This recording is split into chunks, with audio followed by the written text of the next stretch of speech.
Hello everyone, thank you for tuning in. Tully Burnalot here, coming to you straight from the Siberiad, and today marks the very first installment of Tully's how-to guide on Space Station 13. Today's episode, Atmospherics Tutorial. Why did I choose atmospherics? First of all, because I find it's incredibly fun. Secondly, because it's a rather esoteric little subject, and by that I mean, even in a sizable community, very few people know how to fully utilize the atmospherics department. This guy's here basically because I announced in OOC chat that I was going to do it, so he's here to piss me off. Anyway, first thing you need to understand about atmospherics, and this is why I'm going to stop the video so you can make a little detour, is the various systems, and by that I mean the various loops. And for that, here's a handy graph. This is a picture of the full and completely functional system. If you do not understand how the system works, and you would prefer to know how the system works before I explain to you what the loops do, I would advise you to fast forward this bit and go towards the actual video. However, I'll recommend that you stay here and so I can explain to you what the actual loops do.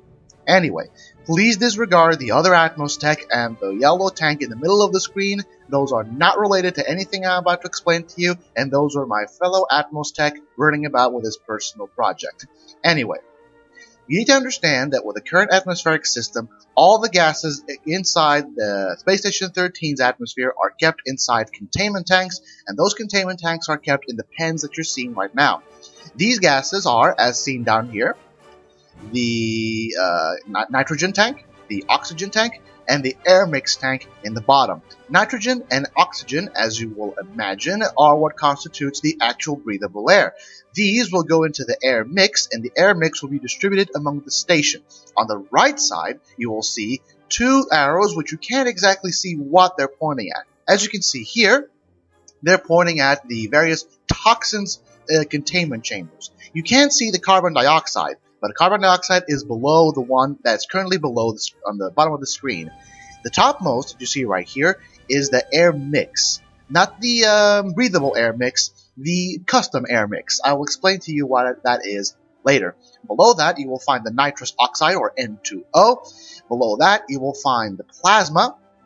That's airborne plasma, mind you. And below that, which we'll not be able to see right here, is the carbon dioxide. How these things are filtered, I will explain now, and you'll get how it works. Anyway, there are various different types of loops identified by their respective colors inside atmospherics. First of all, the red loop.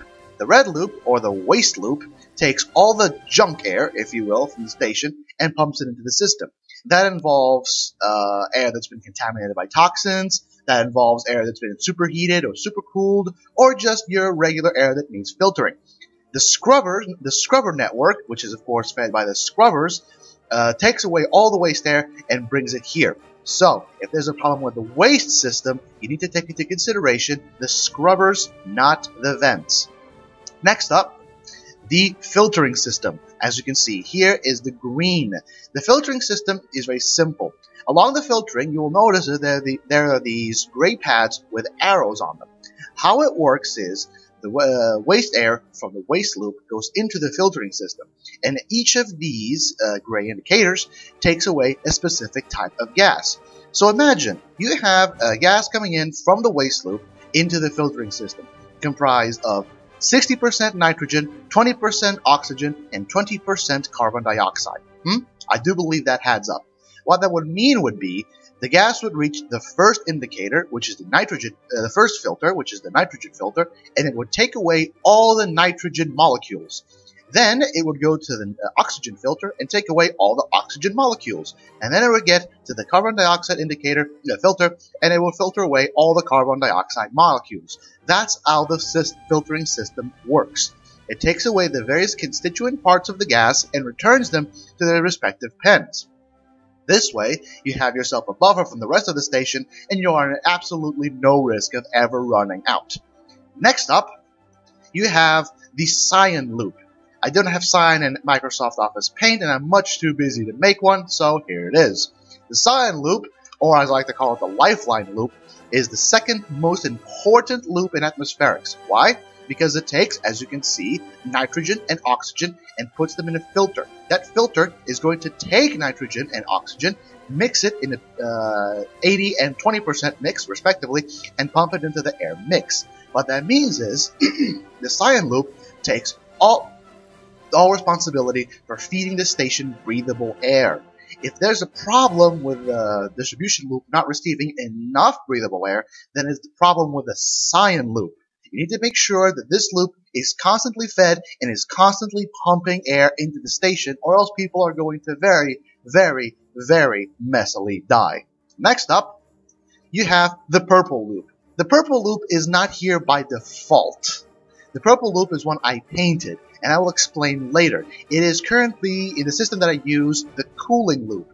Normally, you don't need to use this, because normally you won't need to cool anything. But inevitably, someone's gonna fuck up, someone's gonna burn something, and there's gonna be a fire. So the cooling loop, as you will see further in the video, serves to cool the air down to a proper temperature before putting it through the filter. Because the hotter a gas is, the more pressure it exerts on the pipes, and the harder it is to make it go through them. Next up, the yellow loop. I rarely use the yellow loop, and here's the reason why. The yellow loop is the air mix, and not the breathable air mix, the custom air mix. As you see, it goes and takes gases from the dangerous pens. And what this means is, the yellow loop can be used to make dangerous toxins combinations, like plasma, carbon dioxide, nitrous oxide, so forth and so forth. Why I don't use this is because it's incredibly obvious who's tampering with the system, because only atmospherics technicians and some very little number of AIs know enough about the system in order to tamper with it. Therefore, if you want to use the air mix, I would not advise that. But again, that's up to you. The yellow loop allows you to take all the containment pen's toxins and pump it into a separate system, which will allow you to fill up tanks. Next up, you have this bit. This is part of the yellow system, or, of course, the custom air mix loop. This is incredibly important because this system starts connected to the distribution loop. And the first thing you need to do is, you see the two ellipses on the top. There's one vertical one and one horizontal one. Between those is a connector pad. The connector pad does not start there. A pump starts there. The first thing you need to do is remove that pump, as you will see later, because it would allow a malfunctioning AI to just fill the system with toxins, and you really don't want that, now do you? Moving on, next up, there's the distribution loop and the final leg of the cyan loop. And what this means is simple.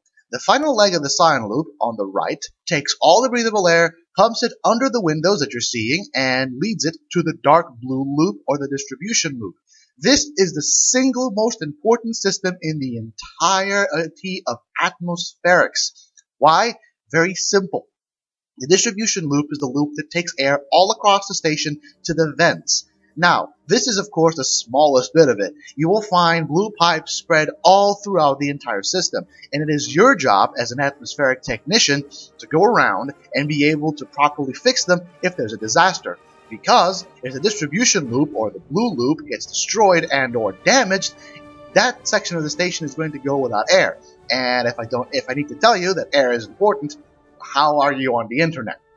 So, keep in mind, cyan loop is the second most important because it creates the breathable air. But the distribution loop is the most important because it actually takes the air and leads it to various parts of the station. Now that you understand how atmospherics works, here's a couple of caveats on what I'm about to do. First of all, I am currently on Paradise Station. And what that means is, I believe this server uses a modified version of Base Station's atmospheric system, which means it might not be applicable on every single one of other servers.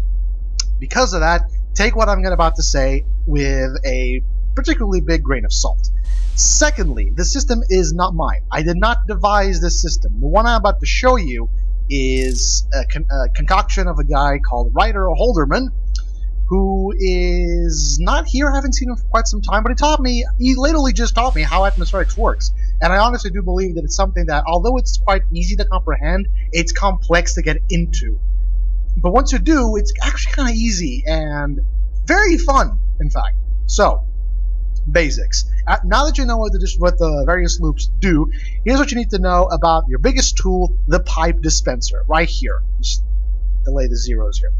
First of all, you have the various pipes. These are fairly self-explanatory and basically just change shapes. The more important thing here is the manual T-valve, which is something that I don't have here. It's kind of like those ones right here, the ones I'm not right next to. See the mouse little thing? Except that instead of having one possible way, it has two possible ways. As for the devices, you have the connector, which is pretty self-explanatory, urinary vent, which is a type of vent, a gas pump. These are all really self-explanatory. The difference, of course, being that the gas pump, which is the one you see here I'm pointing at, works by pressure. The volume pump is this one right here, and it works by volume. Kitachi is gracious enough to do what you're seeing right now in the local OOC. So I can actually proceed to do this properly. So, first things first, and I still have no clue why, but it's considered very good. I don't know why, because honestly, I don't use the mix system because I don't do mixing, and for a very simple reason is mixing dangerous materials to, you know, kill someone is really fucking obvious. Makes it really fucking obvious who exactly is doing it. And of course, you don't want that to happen, which means that when I want to kill someone, I do it in a particularly, you know, more direct way, except for atmospherics. So technically speaking, the one I'm right next to, the one I just did, you don't exactly have to do it because you're never ever going to switch that digital switching valve to the other side. So let's just move on, shall we? As for the pipe dispensers, the heat exchange and the insulated pipes are... You don't necessarily have to use them. You don't necessarily have to use them because you can in fact use the cooling system, which are these freezers here, but sometimes it might not be enough. And Ryder-Holderman's system, David Buck doesn't like it, but Ryder-Holderman uses this space loop. The space loop that you're seeing right here is the one that's like, you see this little pipe that goes like from a white pipe, follow the mouse. See the mouse? Okay, follow the mouse. This pipe right here goes to these pipes. Those ones are in space. Therefore, any gas you pump through there is going to be supercooled really, really, really, really fast. Now, first things first. There is one pump that you need to remove. This pump is this pump right here. And why you need to remove this pump? Very simple, because that pump connects the mix loop to the distribution loop. And what that means is, if the AI is malfunctioning, it can very easily just get the plasma pumps, activate it to the max, and then you're pretty much fucked because the entire station is flooded with plasma, and everyone thinks you're the traitor. So what I do personally is jury-rig a connector, because what that means is, instead of having to fuck around with the distribution system and the mix system, you remove that pump, and you add a connector to it. Which means that if you ever need to quickly fill up a tank with air, or you've previously filled up a tank with something and you want to put it into the distribution loop, you just put the tank on the connector that I just put down there, and boom, activated, done. Everything else up there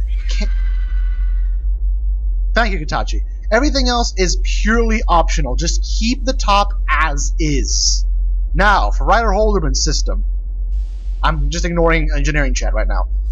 First thing you need to do is go here and do this. You need to change the pipes, and you'll see why soon enough. Basically, you go here and you take the manifold and you put it like this, and you take, oh, I can't actually see it. Okay, take the pipe fitting and put it like this.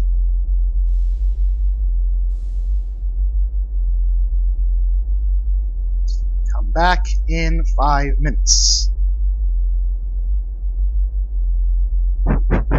See, the point is, a lot of people, all people do is connect the waste loop to the fridges. And technically speaking, you can do just that, and it functions most of the time. But the thing is, I don't like it to function most of the time. And I believe that Ryder-Holderman's system works because it can be used on literally any circumstance precisely because it works based on the space loop. And you'll see why in a second. So basically, I'm just going to set up the system as is. And by that I mean, I'm going to set up the system entirely and then wrench it. So you're going to get a volume pump. Volume pumps are important because the hotter a gas is, the more pressure it has. And that's basic chemistry right there. And what that also means is, I have pipes there. Why am I taking them away? And what that means, very simply, is you can have a particularly low amount of gas, but it's super hot, so very high pressure. And what that means is the pressure pump might not be enough to deal with it. Therefore, I go with the volume pumps. And because the volume pumps can literally just be used to pump a specific amount of volume of gas, making it incredibly easier to deal with very, very difficult circumstances. Just throw that over there. And you'll see what's going to happen in a very, very, very, very quick moment. I like to have everything in the corner. I'm also OCD like that. Just pay attention. Everything's going to be fine very, very soon. You're going to go. You're going to come here. You're going to come here and disconnect this port. Because this is the space loop in. This particular pipe leads all the gas to the space loop. And that connects to that pipe over there, which is space loop out. Which will take the gas out of the space loop back into atmospherics. And what you're going to do here, you're going to take the pipe fitting, and you're going to do that. Do I have another spare pipe fitting? No, it's a pump fitting. Okay. What you're going to do here is you're going to take another pipe, and you're going to put it right there. Very well. And because I like to be OCD about things, I don't like this kind of stuff, I'm just going to take that and take it away. You're going to put that thing, you're going to put it here. Again, this is not my system, but I find that it works really, really well. Take the bent pipe and take the bent pipe and put it right there. Boom. I'm assuming that if you understand what I'm doing, if you understood the very instructions on how the pump system works, on how the distribution works, I think you might be garnering just what exactly I'm trying to do. I have no clue what the fuck that external to filter. I have no clue what that is. No clue what that guy just did. So I'm going to go here and... maybe he wants to do something. I have no clue. If you don't know what someone else is doing, if you're not sure if they want to use it, put a pipe cap like this. Because I'm not sure if the gas does in fact escape. I don't think it does, but whatever. Anyway, what you're going to do here is very simple. You're going to grab another manifold. Not a four-way valve. A four-way manifold, no. A four-way manifold is something I used to use over there until I realized I was creating a very stupid loop that made no fucking sense whatsoever. So I'm going to go here, and I am going to get a pipe. Yeah, it's a pipe. You take it there, and throw it there. For those of you wondering at home, the hotkey for throwing in this game is the end key. Like, literally end key. Take it right there, and because I can't throw that far, I'm going to take a bent pipe, put it in my backpack, take another volume pump, put it in my backpack. What I'm going to need, nothing else, I believe. Oh, another manual T-valve. There we go. And you'll see why in a moment. Now we're going to go here, and we are going to disconnect that one and that one. When that's then done, you take the manifold and you put it in your backpack because you're not going to need it. And you take the bent pipe. I forgot I could use this bent pipe. Oh, no. Oh, I know. I did remember. Yay. Okay. You take that and you put it there. You rotate the pipe. Keep in mind that pipes are diagonal. Rotate pipe command is diagonal, so be careful when you use it. And then you take this one and you put it there. You take the other volume pump and you put it there. The system is nearly done. What you need to do now, because again, I'm an OCD, I just like to make sure, is take this part, take it away, you put it away,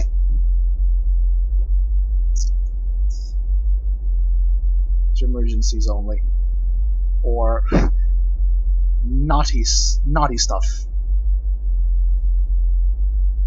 Anyway, I'm going to come here and we're going to get ourselves, just put that back there, to get ourselves what I needed was a volume pump. Okay, there we go. You take the volume pump, I'm going to put it there. Oh, I forgot I actually did need a... Of course not. Not naughty. Not this round. Anyway, we're going to take the pipe and we're going to put it right there. And I do believe the system is fully functional, ready to go. So let's wrench it all together, shall we? Wrench that, wrench that. Now it's the fun part. You basically just wrench it, and I'll explain what this does in a moment. Just let me finish.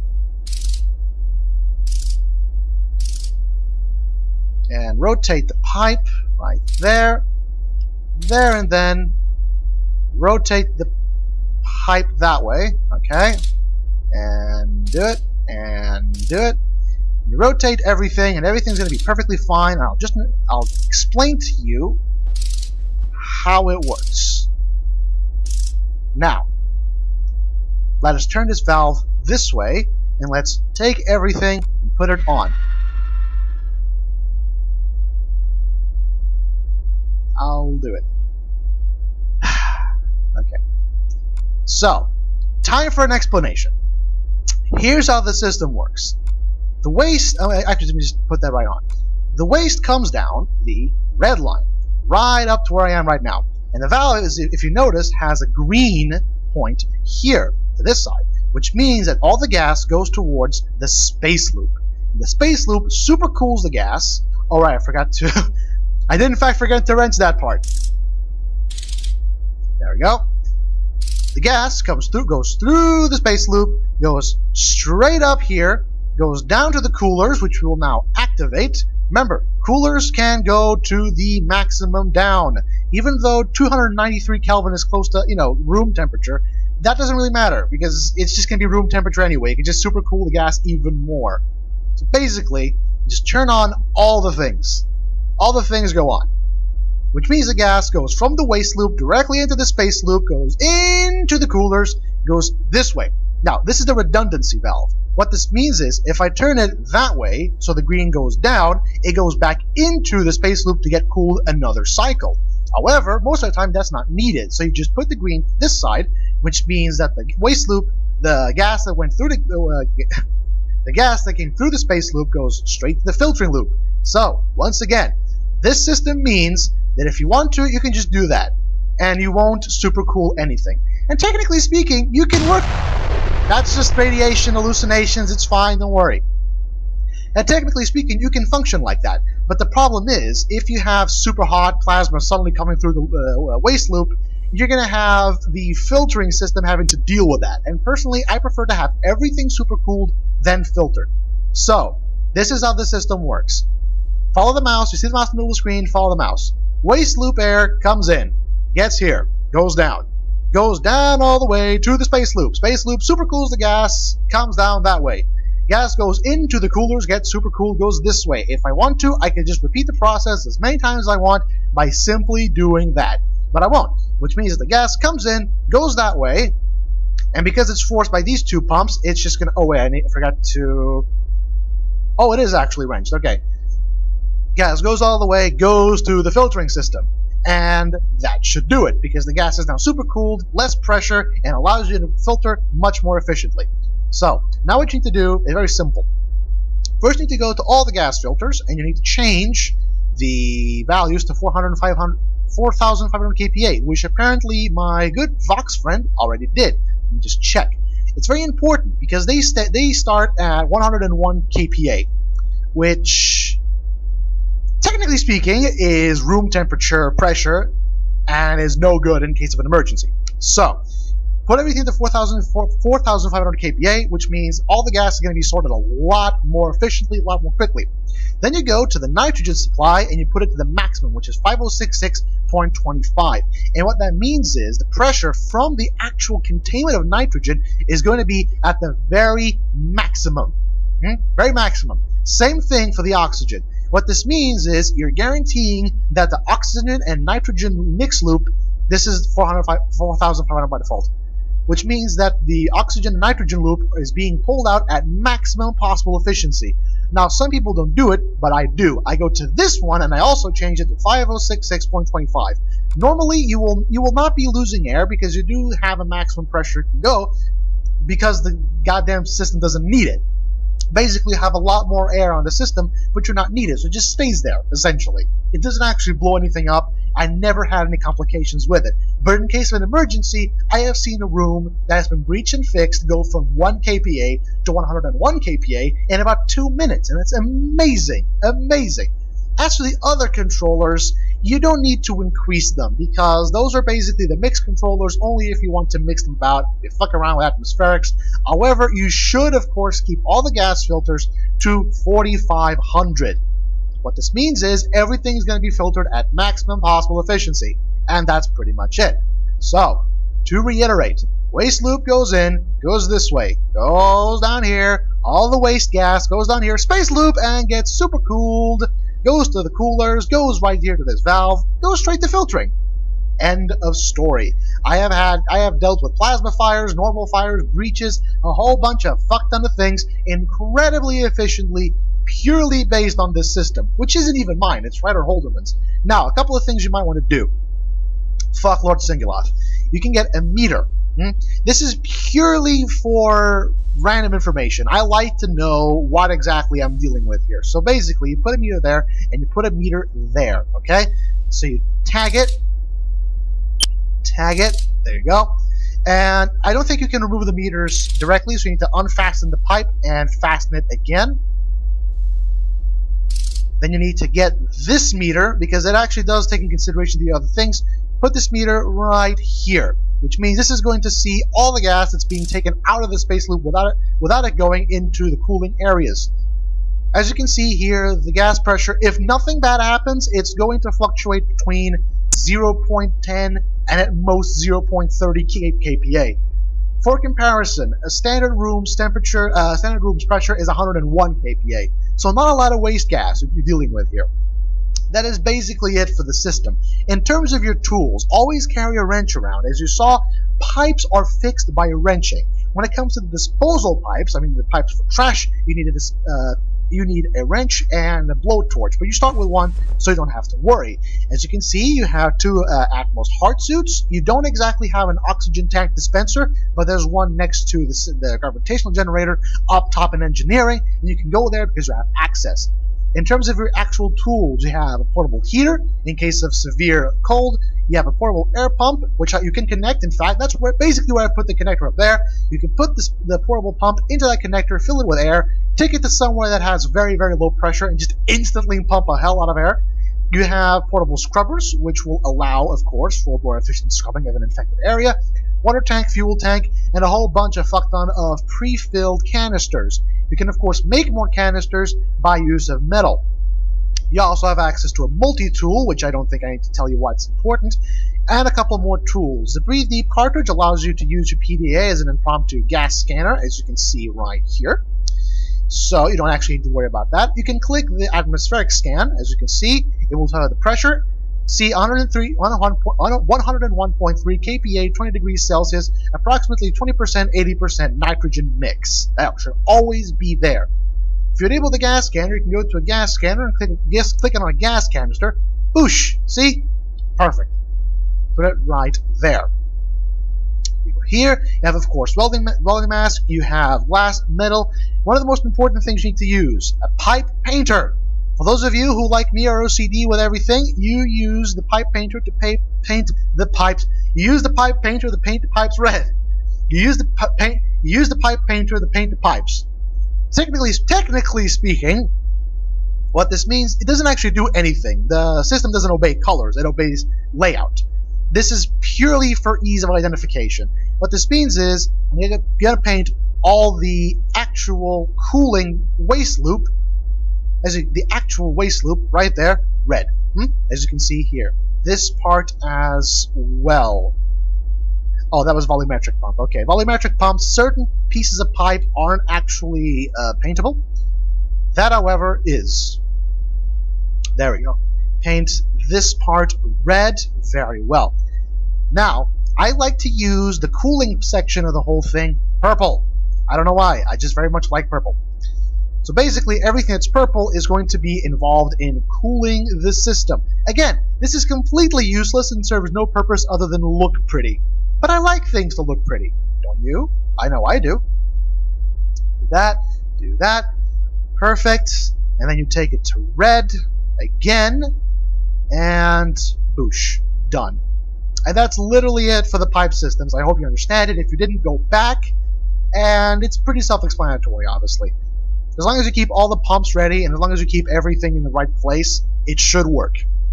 Now for the pipe freezer. Pipe freezer is important because sometimes the pipe is going to have too much pressure or just too hot to be able to remove. A pipe freezer allows you to, there you go, freeze a pipe and remove it safely in a condition of emergency.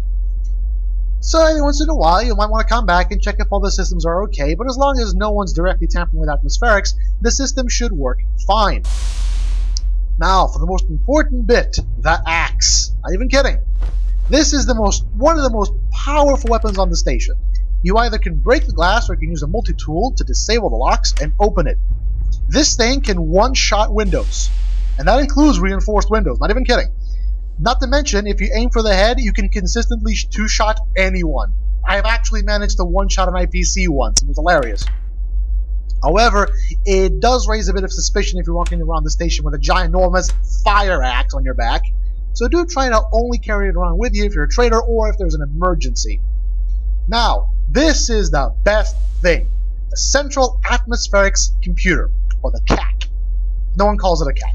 Anyway, what this shows you is every single air alarm on the station. Literally every single one. And of course, it allows you control over everything. Now, before, it would be that you could use this to access the various modes on the air alarm, but they removed that because apparently that was too OP. Whatever. What that meant would be, normally what happens now is you can only have full access of the air alarms if there's a red emergency, or if there's a red triangle, which means a major alert, or an orange triangle, which means it's basically just a minor to medium alert.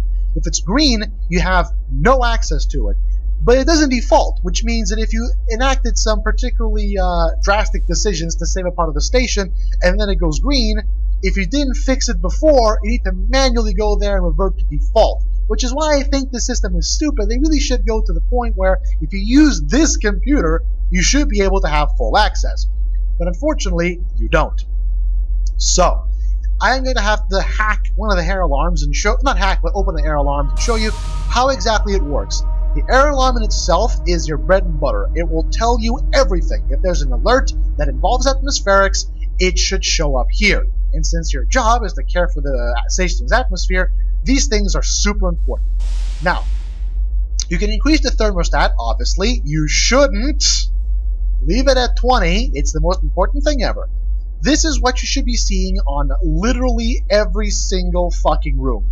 101.3132 kPa, 20% oxygen, 80% nitrogen, 20 degrees.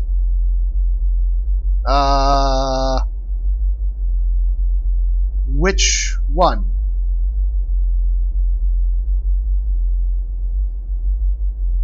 Okay, you might want to mix things, so whatever. So, this is what you'll be seeing in everything. With the exception, of course, being the Vox Embassy, because Vox only breathe nitrogen, which means it should be 0% oxygen or 100% nitrogen. Now, here's the deal. I'm going to swipe this card. Very few people can do this. You have a very, very, very important job on the station. Because here, you can see everything. Literally everything. I'm going to assume that the Vox won't fuck things up. This is vent control, scrubber control, mode, and threshold. As you can see here. This deals with pressure thresholds, as you can see here, as well as quantity thresholds. Do not mess with this unless you specifically want to fuck up a particular room. And by that I mean really want to fuck up. Because if you have different kinds of threshold pressure things, it will end in a very messy death. So even if I am a trader, even if you are a trader, I would very much advise you not fuck with this, fuck with the other settings and use other methods. Because this can backfire on you horribly. Now, you have various pre-selected modes, as you can see here. Normally what it's set to is filtering, which means it will scrub out containments, such as carbon dioxide and toxins, and it will replace air that is missing, essentially. It will try to maintain stasis. It will try to maintain the current setting that you're seeing right here. If there's any sort of contaminant, it will siphon it out. Replace air is exactly what it sounds like. It will siphon out air, and it will replace it at the same time. The panic siphon, as you see here, is exactly what it sounds like. When you notice that you really just need to vent the whole room, activate the panic siphon and it will scrub the entire room clean. The cycle functions a lot like the panic siphon, except it will replace the air as soon as it's done. Filling is used when you want to fix a pressure problem and the whole breach problem has been fixed. Normally what I do is, if there's a breach on the station, I warn engineering. If there's no engineering, I go and fix it myself. Then I activate the air alarm and put it to fill. It will fill up the air a lot easier and a lot faster than if you just leave it on filtering, especially if it's a high traffic area and you don't have access to any portable air pumps. Off, of course, is when you want to shut things off. Well, personally, I don't do this except on telescience when they start fucking up, because what better way to teach someone not to cause plasma fires than to not vent them, is my personal philosophy. Now you have 3 different system presets. Human checks for oxygen and nitrogen. This works for literally any species except for Vox, because they use nitrogen only. You should only use Vox on the Vox Embassy, because if you don't, you're going to end up killing people really, really fast, really fucking messily. Cold room, of course, is for the server rooms and freezers. They're supposed to be kept at a very, very cool temperature in order for them to function properly. Now, this is how you can fuck up a system entirely. Scrubbers and vents. As you can see, for the vent, imagine that you want the vents to, let's say, oh, I don't know, not vent anything. You can put it on siphoning, as you can see here. Oh, sorry. I just lost my voice there for a second. Imagine you don't want a vent to feed a room. Imagine you want to slowly fill a room with carbon dioxide or whatever. Just turn off the vents. You don't even know. You can, of course, set it to internal pressure or external pressure, which, of course, for instance, as you can see here, atmospheric vent pump number 5 undefined. What this means is it's going to check external pressure, and it's going to try to keep pressure at this value. Of course, you can fuck things up by changing the value so you have overpressure or under pressure. One of the most effective ways of fucking up a room is going to the scrubber controls and either turning them off or choosing one of these particular things. As you can see here, you have an option to filter out O2. If you have remote control of a particular room and you want someone to, suffocate to death, just activate the filtering system and then die very, very soon. If, of course, you can get the doors to be bolted, or if that person is really, really dumb. Because you do have some time to escape if you are not locked into the room and you're not an idiot. Because if you start to lose oxygen, you kind of know that you're losing oxygen. So, I would imagine this would be more useful if, imagine the AI has managed to capture a traitor in a room and bolt the traitor down. You have orders from high command or whatever to kill the person, just siphon out all the air or filter out the O2. But of course, you can set a particular scrubber to not scrub a particular thing, inject that thing straight into the distribution loop, and have your fun with the whole system. And that's pretty much how it works. That's pretty much how it works. Whichever. It's a system that I'm using. It's a system that's usable. Anyway, that's basically how the atmospheric systems work in the air alarms. Remember, if you manually use the air alarm, do not forget to lock it. Because if you leave the thing unlocked, literally anyone can come around and change it. So, there's that. But always remember, lock the air alarm. Alternatively, you can just sit your ass in the central atmospherics computer and be done with it. Normally, here's a couple of key areas that you always need to keep your eyes on. This area right here, telescience, is prone to atmospheric failures in the form of very, very, very high temperatures and plasma leaks. This area right here is famous for fucking up the station by bringing up fucking artifacts. I once had a station nearly collapse because they brought an artifact that increased temperature to such a fucking high degree. Alternatively, there's always supermatter containment failing, there's singularity failing, and of course, the ultimate in game trolling. If your greatest enemy right now in the game is either meteors or meteors, what that means is, if there's a meteor shower, you're going to see a lot of these fucking things turn red. Essentially, basic engineering means that you can't do anything until a breach is fixed. because it's just going to keep fucking up with the atmosphere. So what you do is, imagine that escape right here gets destroyed. There's a massive hole. You go to escape, and imagine that you can access the system. You turn the vents off so you won't waste any oxygen. You wait until engineering goes there, fixes the breach, and once the breach is fixed, you go here, you activate the loop, and once the thing is up to 81 kPa, which would be the average level of pressure, you can put it back on default. You don't have to go there manually, and as soon as the pressure goes to a proper level, it shuts itself off, and you don't have access to it. So, if there's a breach, here's how it works. Advise engineering out. There's someone outside my door with folk music. I'm sorry. Advise engineering of step 1. Advise engineering of the breach. Step 2. Wait for engineering. Step 3. If engineering is not there or engineering is stupid and incompetent, go there yourself. Step 4.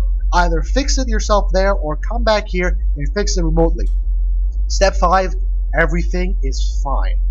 Of course, as a trader, you have access to one of the most powerful items on the station, which is the frickin' axe. He's removing the computer because you don't have to. It's an engineering computer for cameras don't have access to. It's amazing.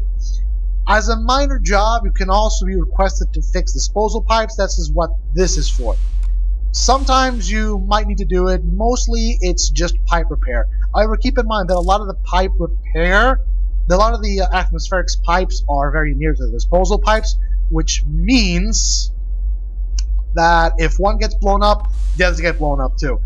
And that reminds me, if you're in a station with a lot of mad bombers, you're going to fucking hate your life. But that's normal, because, you know, you're on a space station. If something blows up, you're going to blow up. Anyway, I think that's pretty much it. Most of the time, you have free reign to go anywhere in the station under the pretext that I'm just taking atmospherics.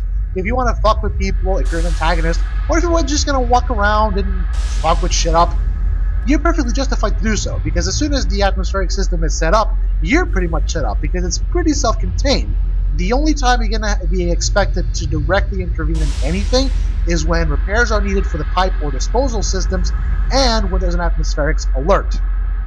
For the rest of the whole thing, you just be content to just go to the bar and drink whiskey until you just die off from alcohol poisoning. Anyway, I think that's pretty much it for atmospherics. So thank you for tuning in, and please stay tuned in for the next tutorial, which will be probably the medical doctor. Yeah, I'll do that. Next tutorial will be the medical doctor, specifically the surgeon path. Until then, goodbye.